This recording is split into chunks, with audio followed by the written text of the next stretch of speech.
The belt ceremony at Yamamoto Traditional Karate Dojo in Seattle, Washington, should have been one of the proudest moments in the students' lives. 43 students ranging from white belts to brown belts knelt in perfect seiza position on the polished wooden floor, arranged in precise rows by rank. Parents lined the walls, phones ready to capture the moment their children received their promotions. Sensei Takeshi Yamamoto, a 71-year-old 8th degree black belt who'd been teaching traditional Shotokan karate for 47 years, stood at the front in his immaculate white gi, the weight of decades of tradition and discipline radiating from every movement. The ceremony had been flowing beautifully, students bowing, receiving their new belts, bowing again, the ritual perfect. Until Marcus Chen decided to ruin it. Marcus was 27 years old, 6 feet tall, 190 pounds of athletic arrogance, wrapped in a crisp black gi with his name embroidered in gold. A newly promoted 2nd degree black belt, the youngest in the dojo to achieve that rank. With a 19-3 tournament record and an Instagram following of 31,000 people who watched him post creative videos and motivational content about warrior mentality and refusing mediocrity, he'd just received his new belt from Sensei Yamamoto, bowed with perfect form, and was returning to his place among the black belts when he saw something that made him stop. In the doorway of the dojo stood a man who looked completely out of place. Jake Morrison, 45 years old, 5'10", a lean but weathered 173 pounds, wearing a brown UPS delivery uniform with his name tag, carrying a large package. His face showing the exhaustion of someone who'd been working since 6 a.m. and still had 30 stops to make. His hair was starting to gray at the temples. His hands were scarred and rough from handling boxes. His work boots were scuffed. He had a wedding ring on his left hand, simple gold, worn thin from years of wear. Jake stood just inside the door, clearly uncomfortable, holding up the package slightly. "Sorry to interrupt," he said quietly. "Got a delivery. Needs a signature." The receptionist, a teenage girl named Amy who was waiting for her belt promotion, hurried over. "Oh, that's the new mats we ordered. Can you just leave it? Needs a signature." "Building policy." Marcus Chen's voice cut across the dojo, loud and sharp. "Seriously?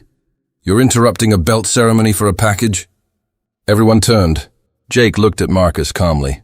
"I apologize. I'll make it quick." "Quick?" Marcus laughed. "Do you have any idea what you just walked into? This is a sacred ceremony. You're standing on our training floor with your dirty work boots." Jake looked down. His boots had left small marks on the polished wood near the entrance. "I'm sorry. I'll clean. You should have taken them off." "The sign is right there." Marcus pointed at the entrance. "Can you not read?" Sensei Yamamoto stepped forward. "Marcus, that is enough. No, Sensei, with respect, this is disrespectful to you, to us, to this ceremony." Marcus walked toward Jake. "We've been preparing for this for months. We've earned our promotions through discipline and hard work. And this delivery guy just barges in like..." "I understand," Jake said quietly, his voice steady but his jaw tight. "I'm working. I have a schedule, I need a signature, and I'll leave." Marcus looked Jake up and down with obvious disdain. "You work for UPS, you deliver boxes. You couldn't possibly understand what discipline means, what earning something through years of training means." The dojo had gone completely silent. Parents looked uncomfortable. Students shifted nervously. Sensei Yamamoto's face was stone. Jake stood very still, the package in his hands, his pale blue eyes completely calm, but holding something that anyone who'd seen combat would recognize. "You're right," Jake said quietly. "I deliver boxes. Sign here, please." He held out his electronic signature pad. Amy signed quickly, her face red with embarrassment. Jake set the package down carefully against the wall, turned to leave.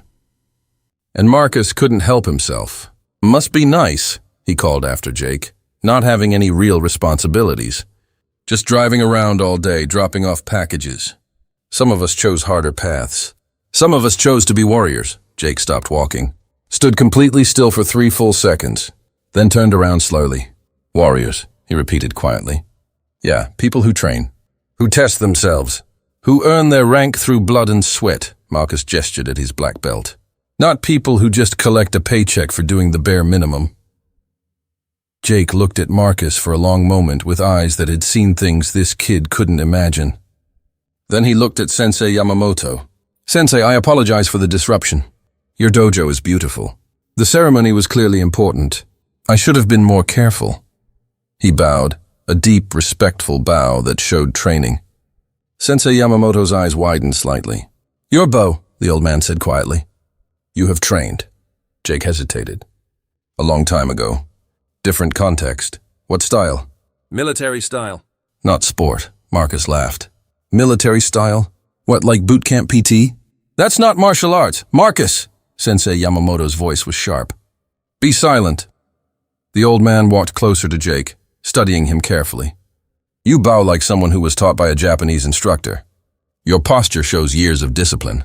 And your eyes, he paused. Your eyes have seen combat. Jake said nothing. What did you do? In the military? Different things, different places. I'd rather not talk about it if that's okay. Sensei Yamamoto nodded slowly. I understand. He turned to Marcus. Apologize to this man, now. Marcus's face flushed. Sensei, I don't think... I said now. The entire dojo held its breath. Marcus walked over stiffly. I apologize if I offended you. The kind of apology that wasn't really an apology. Jake nodded once. Accepted. I should go. He turned to leave. Wait. A voice from the back, one of the parents, an older man wearing a Navy veteran hat. I know you. Jake froze. The man pushed through the crowd. You're Jake Morrison. You were with Delta. We did joint ops in Afghanistan. 2016, Helmand Province. The dojo erupted in whispers. Jake's jaw tightened. I think you have me confused with someone else. No, I don't. You led the team that extracted our guys when we got pinned down. You saved 8 Marines that day. He turned to the crowd. This man isn't just military. He's Delta Force, Tier 1 operator, one of the most elite soldiers in the world. Everyone stared. Marcus stood frozen, his face pale. Jake looked at the veteran with tired eyes. That was a long time ago. I'm just a delivery driver now. Why? Sensei Yamamoto asked quietly. Why not use your skills? Teach, train others? Jake's voice was barely a whisper. Because the last time I used those skills, people died. And when I came home, the people I loved most were already gone. So I deliver packages. It's simple, safe. Nobody gets hurt. The silence was crushing. Jake walked out without another word. But the damage was done.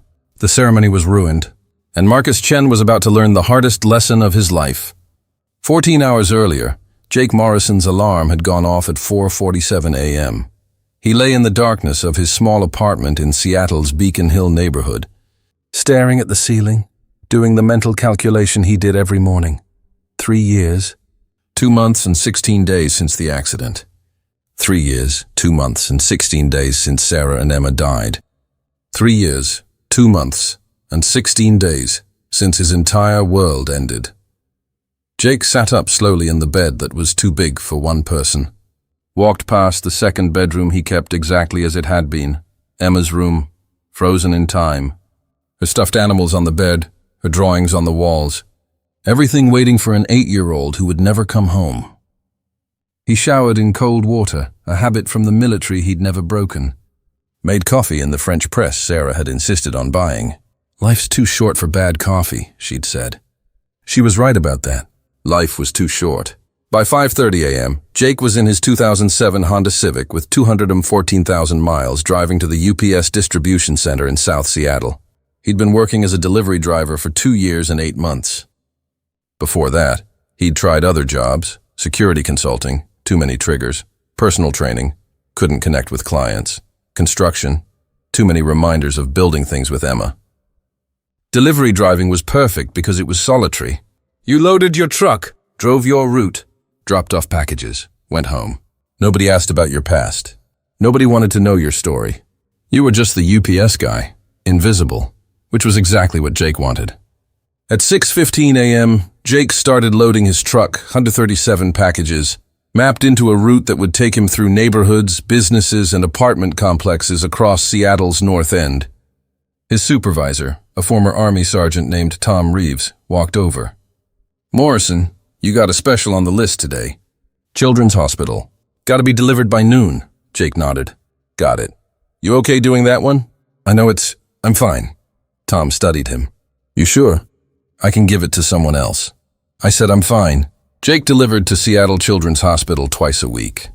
Medical supplies mostly, sometimes toys donated by charities. It hurt every single time.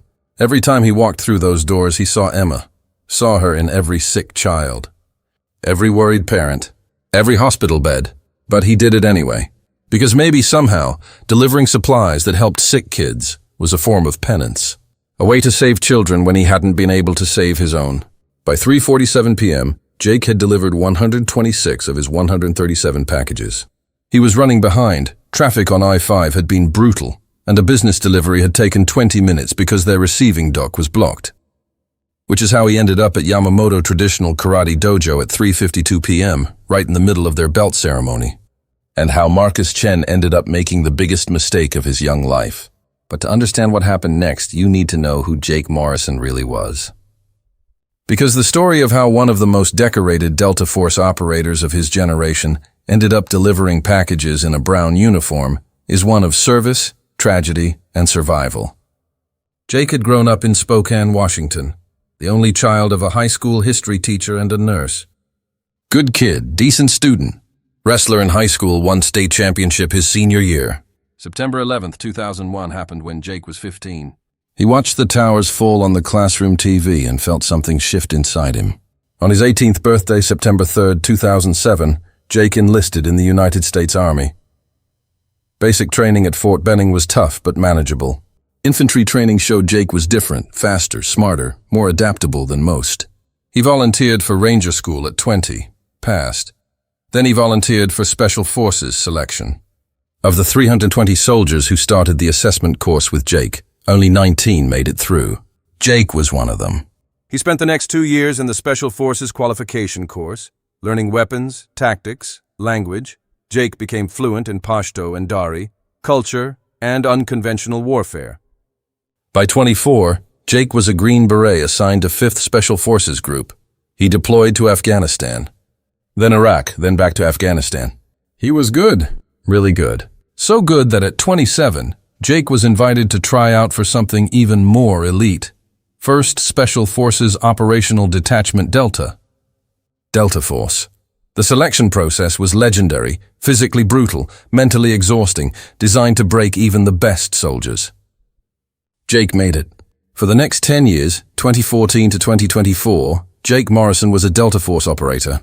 He conducted missions that would never be declassified.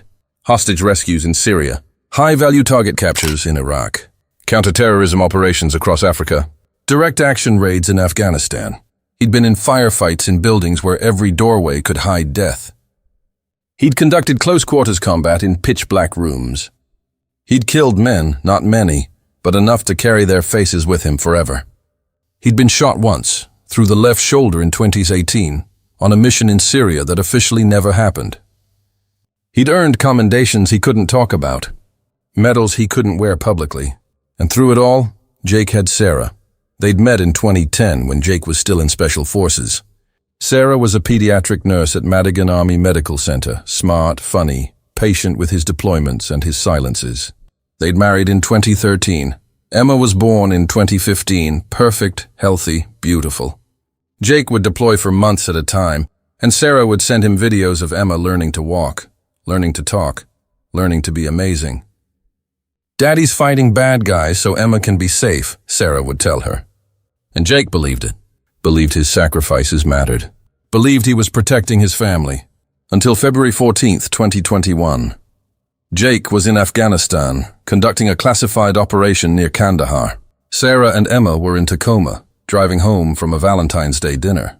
A drunk driver ran a red light going 70 miles per hour. Killed them both instantly. Jake got the call from his command while he was still in country. A chaplain sat him down in a small room and told him his wife and daughter were gone. Jake remembered nodding, remembered thanking the chaplain, remembered walking outside and staring at the Afghan sky and feeling absolutely nothing.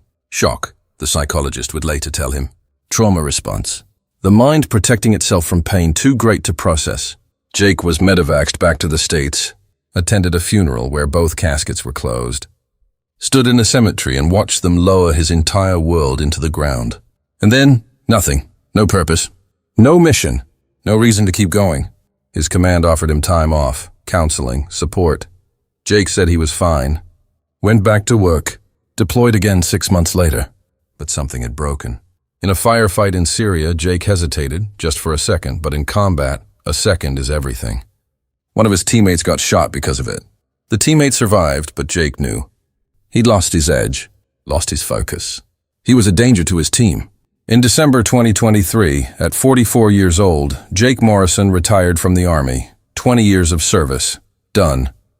He came back to Seattle because that's where Sarah had wanted to retire someday. "When you're done fighting," she'd said, "we'll live near the water. Emma will go to a good school. We'll be happy." So Jake came to Seattle.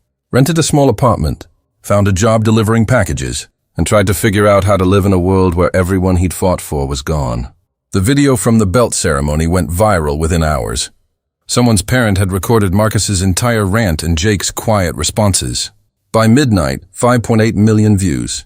Black belt mocks delivery driver doesn't know he's Delta Force. Arrogant martial artist gets humbled. This will make you respect essential workers. Comments flooded in. That delivery driver has more discipline in his pinky than that black belt has in his whole body. The quiet ones are always the most dangerous. Marcus should be embarrassed. Sensei should strip his belt. I'm crying. That man lost everything and still shows up to work every day. News outlets picked it up. Military blogs. Veteran forums. The story spread like wildfire. By Thursday morning, Jake's supervisor, Tom, called him into the office. "Jake, you're all over the internet. I know. Corporate's getting calls. News stations want interviews. The Army's calling about your service record." Jake's jaw tightened. "I just want to do my job." "I know, brother. But you need to know there's a petition online. People demanding that Dojo apologize to you. It's got 340,000 signatures. I don't want an apology." "Jake," Tom paused. "There's also a GoFundMe for you. It's raised $680,000. Jake stood up abruptly. "What? No, absolutely not. I don't want their money. People want to help.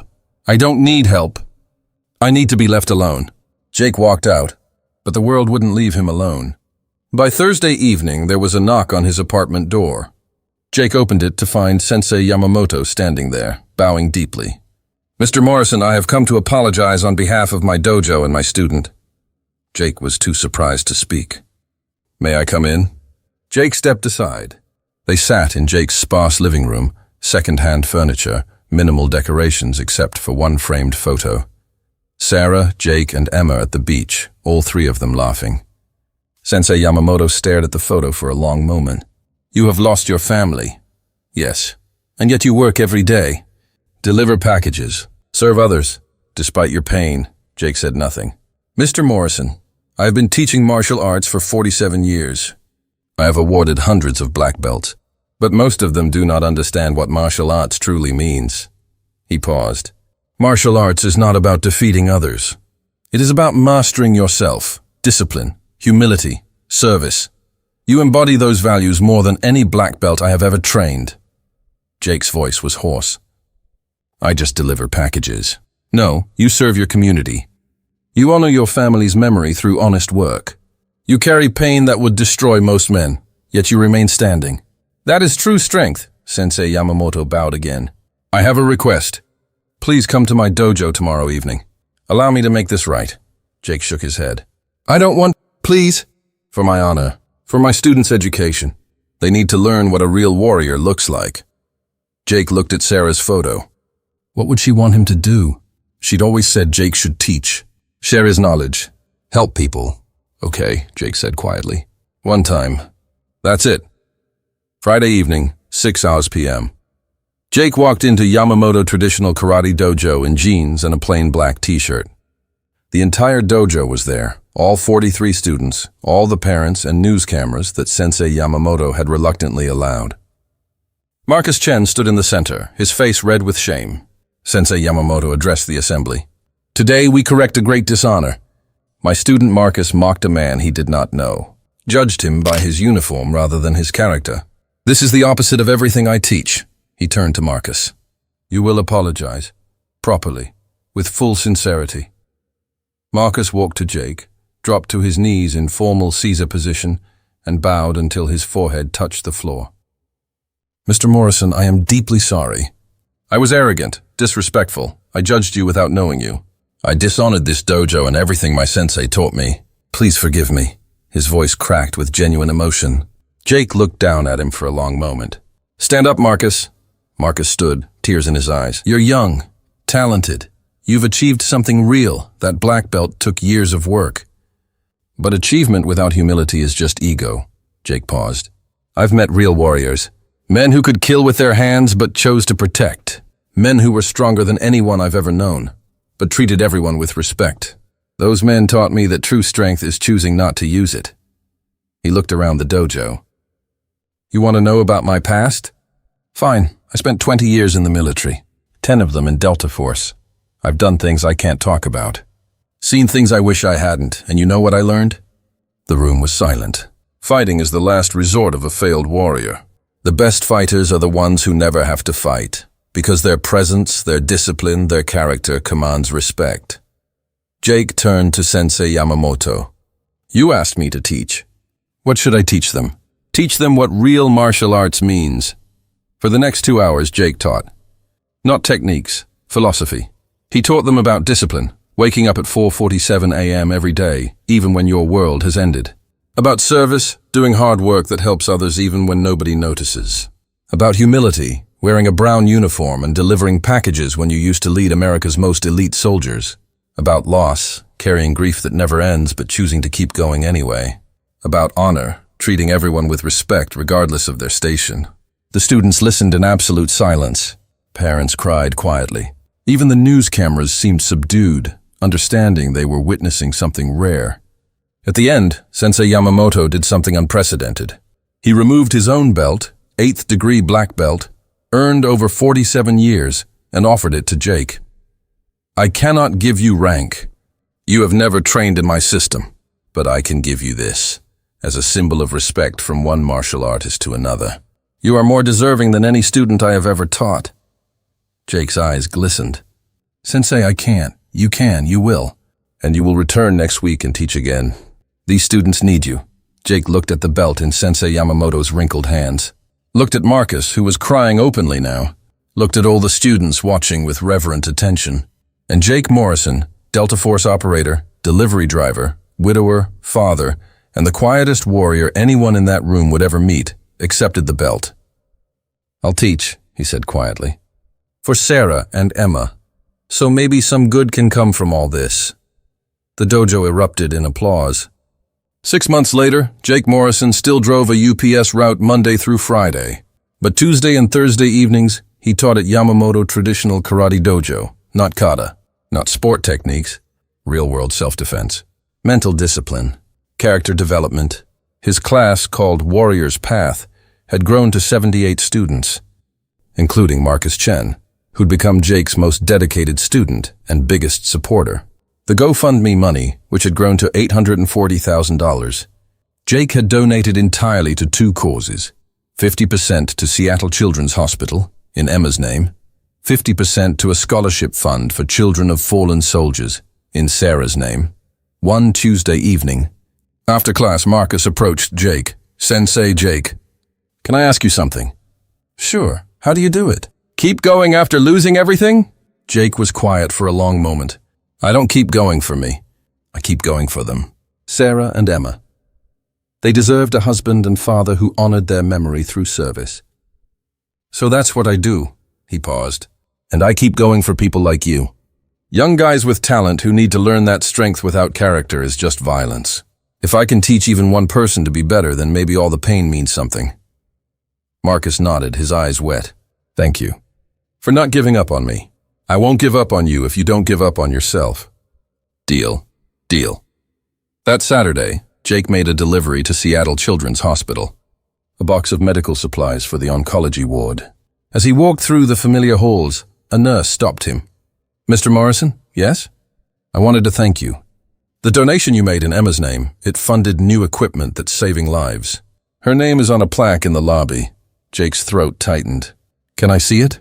She led him to the main lobby. There, on the wall, was a bronze plaque.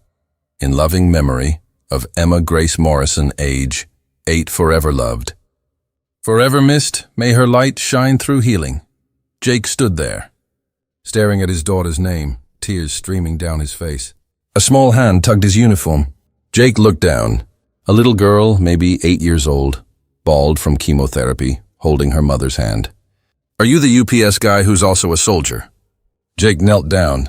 "I used to be a soldier. Now I deliver packages." "My daddy says you're a hero." Jake shook his head gently. "I'm not a hero, sweetheart. I'm just a guy trying to help. That's what heroes do," she said seriously. And Jake Morrison, Delta Force operator, delivery driver, teacher, father of an angel, smiled for the first time in 3 years, 2 months, and 16 days. "Maybe you're right," he whispered. They laughed at the delivery driver, judged him by his uniform, assumed he was less than them because he carried boxes instead of trophies. They had no idea. No idea he'd carried wounded brothers through enemy fire. No idea he'd conducted missions that saved American lives. No idea he'd lost a wife and daughter and kept serving anyway. No idea that delivering packages was his way of healing, his way of honoring their memory, his way of staying connected to a world that had taken everything. Jake Morrison never bragged about his past because real warriors don't need to. Their character speaks louder than words. Their service speaks louder than boasts. Their quiet strength speaks louder than arrogance. He's 45 years old, a delivery driver, a teacher, a widower, a father whose daughter lives on through every life saved by equipment her memory funded, and a reminder that you never know who you're talking to. The quiet guy at work might be a warrior. The delivery driver might be a hero. The person you dismiss might be someone who gave everything for your freedom. So choose respect. Choose humility. Choose to see the person, not the uniform. Because real strength doesn't need to announce itself. It just shows up. Every day, in brown uniforms and worn boots. Delivering packages, teaching lessons. Saving lives. One quiet act of service at a time. Subscribe for more untold stories of hidden heroes. Respect every worker. You never know their story. Real warriors walk in silence, where silence speaks louder than words, in memory of all who serve.